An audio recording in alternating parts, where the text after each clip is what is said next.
Welcome, welcome, welcome everyone to Sister Wives with Mary Jane K. Today, I'll be giving my commentary on Sister Wives Season 5, Episode 6, Confronting Failure. Christine is disappointed that she failed her real estate exam last time, so she is going to be taking it again this episode. And she feels like she doesn't need another failure. Failing the exam was one of many failures in her life, she feels. Now, passing the exam and getting her license is Christine's personal goal, and it's something that she wants to personally achieve. The Browns are headed back to the properties today as well, and they're going to be breaking ground, and all of the kids are going with them so that the parents can show them that this is really happening.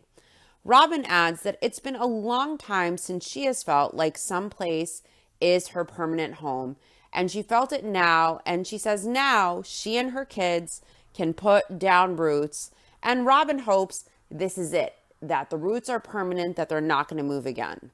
Cody's hoping that this is a huge turning of a leaf. He says they've struggled very much with the move to Vegas, and the kids struggled a lot. The kids didn't want to go. When they got to Vegas, they struggled to even live in Vegas.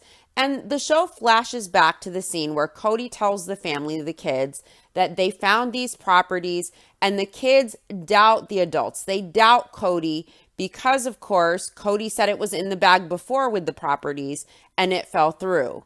And so it raised the kids' expectations only to let them down and leave the kids with less trust in their dad and their parents in general.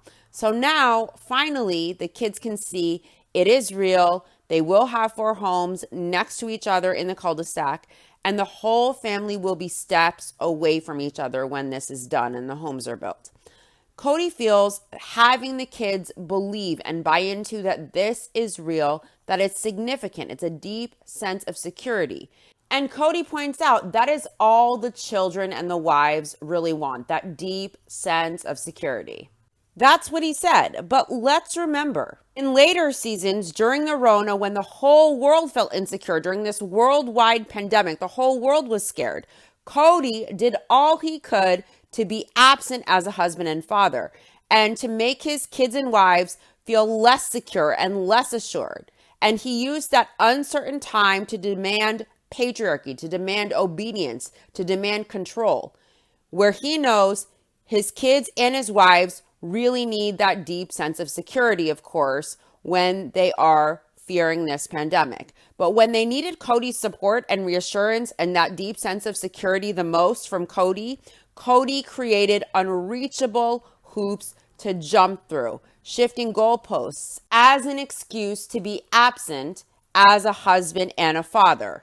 I believe Cody intentionally distanced himself so that he could live monogamously with his favorite wife. And of course, we all know Cody labeled his family, his wives and his kids, the obstacles to his goals in life.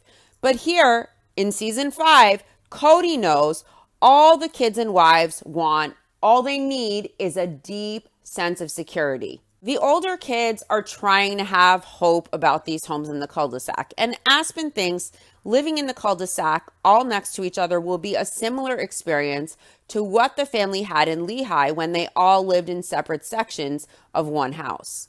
Mary thinks the teenagers are finally convinced now that this is really happening.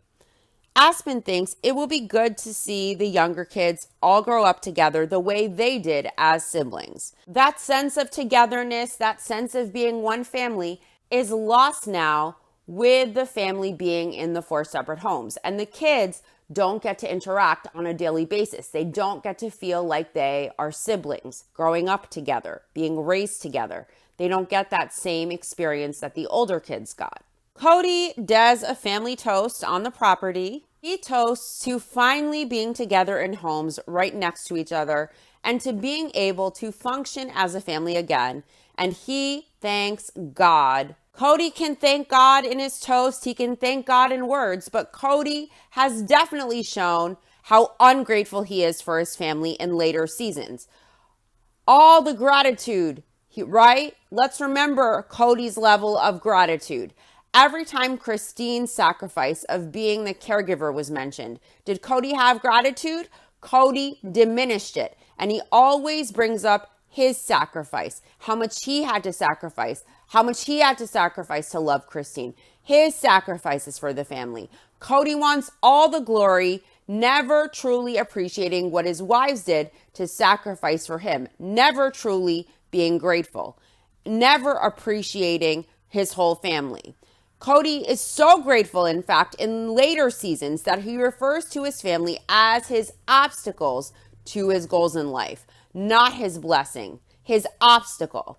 And, you get back what you put out. So how much of Cody's negative attitude and resentment towards his family contributed to its destruction? If Cody was really thankful and appreciative, one would think he would treat his family differently and think of them differently and perceive them differently. But here he wants the sentimental Kodak moments. He's doing the family toast. He's thanking God. Cody explains that there is a lot of work to do from the time they finalize the contract to purchase the homes till the time they actually get to purchase the homes. Now, Mary explains that they could go through this whole process of picking everything out, customizing options, getting excited, and something could actually happen and they could lose it all. It's still not guaranteed. Next, we learn a little more about Mykelti. Mykelti is very into fashion design, and at this point, she's a teenager, and it is her dream to become a fashion designer. She wants to become a world-class fashion designer. And Christine really supports that Mykelti has a dream, and she really feels anytime one of her teenagers focuses on something, you really want to hone in on it. So Christine is really encouraging her daughter. So they're going to go meet a fashion designer today with Cody. Christine really wanted Mykelti to see the nuts and bolts of everything in that industry to make sure that she wanted to really pursue this as a career. So Mykelti really wanted to go see a designer. She wanted to see how someone with an idea actually made it possible, how the idea comes to fruition. Now, the designer has Mykelti help her get a model ready to do a photo shoot. The model was getting into this god-awful dress made of cellophane, and she had a bra on and a slip. Nothing really was showing that was too revealing, but Cody wants to look like he's a gentleman, like he's a class act, like he's this modest guy. This guy has never obviously been to a beach in France or a beach in Europe. He says when he saw the model, he hightailed it out of there. He says he has no business seeing someone he isn't married to in that way. Christine explains that Cody left because he is such a gentleman. And Robin adds that their religious beliefs don't allow for the man to look at another woman's naked body. She wasn't naked. She had a bra and a slip-on. You really couldn't see anything. Robin says, who would know? No one would know if Cody snuck a peek, but Cody chooses in his personality to be a gentleman, to be the kind of guy who turns his eyes away, who averts his eyes when someone disrobes in front of him. Yes, Cody is so godly and so modest and so good. But let's remember, Cody was dating a 17-year-old girl, and he had to wait for her to turn 18 to get engaged to her and to marry her when he was already in his 20s. But Cody is such a gentleman. Now, Cody says his kids like to harass him about his modesty demands of them. They love to harass him. They poke fun at it. But Cody feels he's a stand-up guy. Mykelti explains her view on her parents' modesty. Mykelti says some of her clothes aren't as modest as her parents would like. They're not up to their religious standards. But she points out she doesn't think it's unfair that her parents impose their religious beliefs on her. She feels it's their beliefs and the way they grew up, and it's how they want to raise her. So Mykelti really doesn't think them imposing their modesty standards on her is unfair. Mykelti loved meeting with the designer. She liked being backstage and seeing what goes on, and she really loves fashion. And Cody likes that Mykelti looks forward to something. She looks forward to fashion, and she feels rewarded with it. It's a passion of hers. Next, Christine tackles her real estate exam. Christine failed her practice exam by 4 points, and it's 2 points less than what she got last time when she took the test when she failed. So Christine is really nervous to retake the test, and she really doesn't want to fail again. She has studied a lot to try to ensure that she passes. And we learned that Isabel came home from school and she asked her mom about the practice test, about how she did. So Christine told Isabel that she failed, and Isabel was almost in tears. And she told her mom that meant that she would just be studying again and ignoring her. These moms in these plural marriage situations really have to live like single moms. And the dad is only coming around once every few days on their night if they are being fair. So there really is no second parent to fill in or pick up the slack if the mom falls ill, if there is a project that demands her attention. The only wife Cody would really invest more in or make an extra effort for or babysit for was really Robin. Robin had a nanny. And Cody even brought Robin's kids and imposed them on Christine and her kids when it was his day with them on their limited family time with him. Imagine what would happen if Christine had asked Cody to spend more time with her kids just until she was done studying and taking this test. Cody would have told her when pigs fly, that's more than any other wife gets, yet he's willing to babysit Robin's kids and take them to impose on Christine's day with her kids when Robin herself has a nanny. I'm sure Christine's response, if she asked for help from Cody, if she asked for additional support, would have been when pigs fly. I doubt he cares that maybe Isabel might need more attention or that Christine is really stressed at this point with all of her kids and truly in her terrible twos, as she is absolutely doing her best to parent, to run her home, and to study. This woman had her plate completely full, and she did not quit.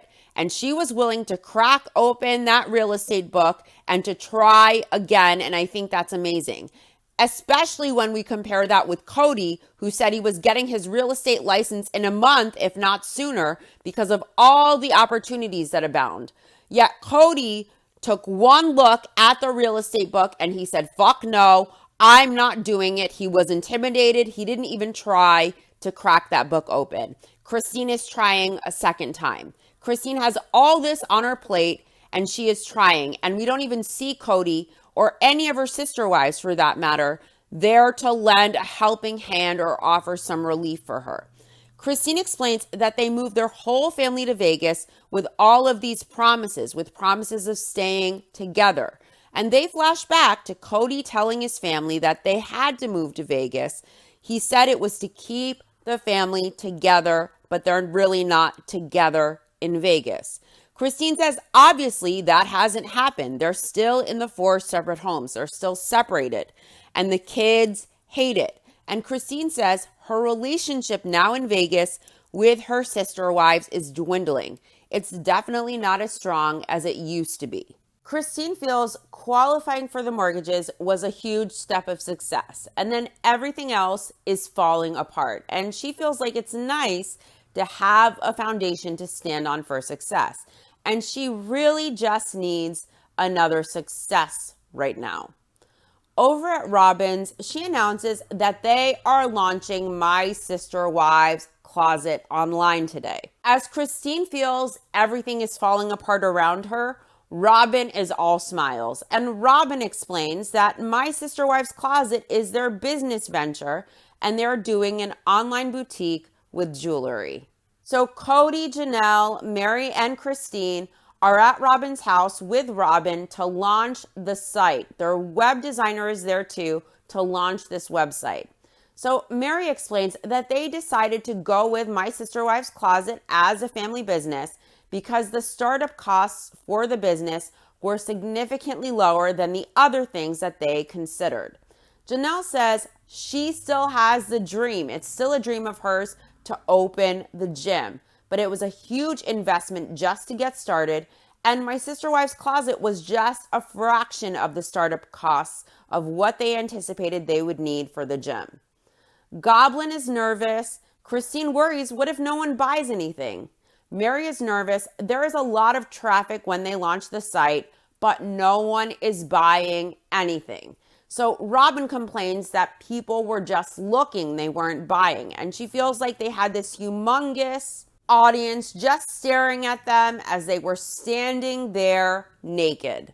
Cody looks worried. He complains nobody is ordering anything as time ticks by and there are still no purchases.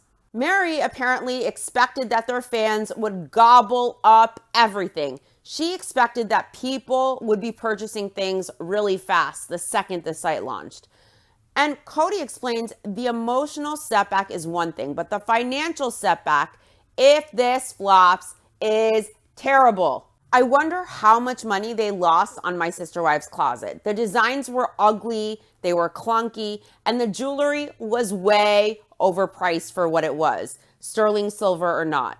Mary reads a review of a potential customer who's browsing the site. She complains that everything is way overpriced. It's insanely expensive. And she asks, what about real moms wanting to buy without mortgaging their homes?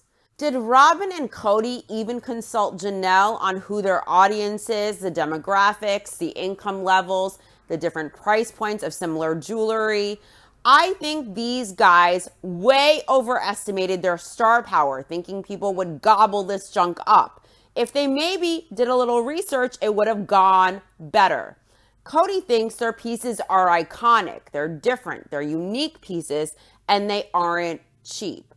Mary says it's not discount jewelry. And Robin explains, well, it's sterling silver. Cody complains that they did less than they thought they would do, but he says all in all, they got 28 orders on the first day. And he says they have kids they have to send off to college, they have homes to pay for. And Janelle says they have big hopes for this business and they really don't know how it's going to go. Mary, of course, is trying to be positive for Robin's sake. And she says she intends for the business to grow and she hopes this business makes some money because they need lots of money to be able to buy these 4 homes. Cody explains the pressure. He explains it's not just one home they need. It's a challenge. It's 4 homes. Without getting all 4 homes together, the whole thing doesn't work.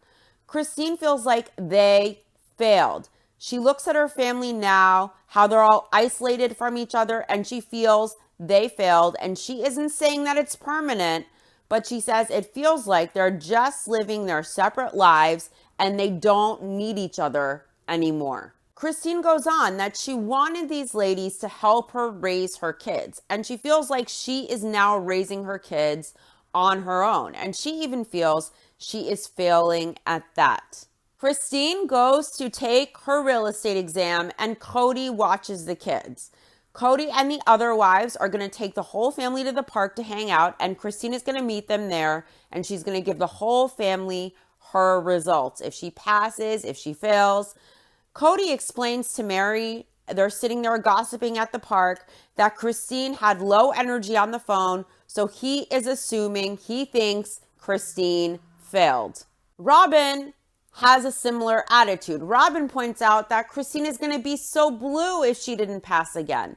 If they care so much about Christine passing and about Christine achieving this and feeling good about herself, why didn't any of these adults in the family help Christine with her kids so that she could study without interruptions for an hour or 2? Christine earlier in the episode was saying the most uninterrupted time she got while studying was 15-minute periods here and there. Janelle points out that Christine has prepared for a test before and she's not done well, but she really prepared this time. So Janelle doesn't know if Christine will pass, but she isn't going to call it a failure. She's not going to call it until she hears it from Christine. So we have Mary, Cody, and Robin sitting in the corner, clucking like hens, assuming that Christine probably failed. And Janelle has some hope. Janelle actually has faith in Christine as Cody and Mary and Robin assume that Christine probably failed before Christine has even gotten her test results. Janelle points out that last time Christine only missed passing the test by 2 or 3%. Cody points out that at least Christine is studying from a better book now. Robin, all doom and gloom, points out that Christine said she took the practice test and she failed that, so Robin is nervous. Robin is banking on Christine failing. Christine arrives as everyone debates if Christine is capable of passing this test. And guess what? Christine passed. She passed her test. She passed both tests. And Christine envisions selling a house and getting a huge commission check.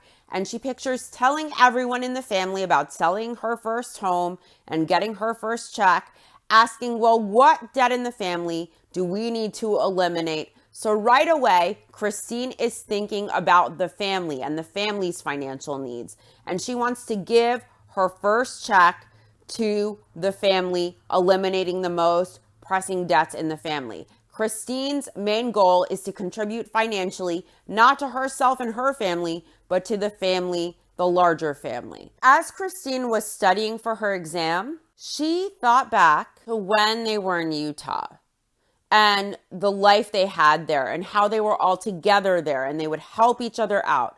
Because she says here in Vegas, when she was studying, she was by herself. She was alone and her kids had to pick up the slack. Her studying created this void in her children's lives and her kids had to fill that void themselves. She didn't have Cody or any of her other sister wives to help. And she feels like they are failing as a family right now because they haven't gotten together a lot and they aren't each other's support system right now when they are living in these 4 separate homes, all separated. And Christine finds it frightening. She finds it absolutely terrible. Mary says she wouldn't call the family a failure as long as they just continue to work on it. And she says as long as they don't give up working towards the things they want, then she doesn't see it like the family is a failure. Can the wives work with a husband who sees them and the kids as obstacles to what he wants in life, as obstacles to his goals in life? I don't think so.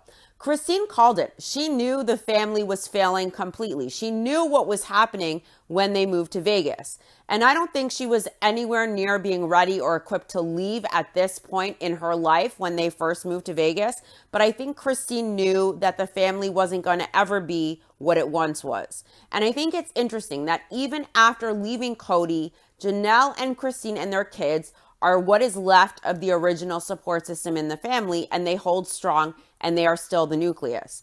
Christine says passing her exam was so important to ensure so that they can be in these houses and so that they won't ever be separate again. Christine says she can't have it. She can't go through the family being separated again. And she says she wanted sister wives more than a husband, and she needed the support. And that's why she chose this life. That's why she chose polygamy. And she really didn't want to raise her kids by herself. And she doesn't want to raise her kids by herself again. She says it's been 2 years of her raising kids by herself, and she doesn't reach out and ask them for help. And they also don't reach out for help from her either.